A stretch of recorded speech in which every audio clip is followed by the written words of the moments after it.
Hello and welcome to the Greenworks Garage. In this video, we will be giving you an overview of the various steps necessary for you to get up and running with your new Greenworks product. As always, we would like to thank you for being a part of the Greenworks family. Align the ribs on the battery pack with the grooves in the battery compartment. Push the battery pack into the battery compartment until the battery pack locks into place. Pull the trigger to start the blower. Pull the cruise control lever clockwise to increase the speed. This will lock the speed at the desired setting. Push the cruise control lever counterclockwise to decrease the speed.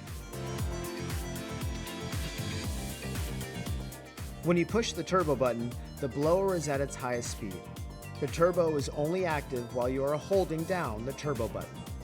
To remove the battery, press and hold the release button and pull the battery out of the battery compartment. Now that you have completed this how-to guide, you should be more familiar with your new Greenworks product. For more details and safety information, please read the owner's manual provided. If you have any other questions about this product or other Greenworks tools, be sure to check us out on our website, greenworkstools.com.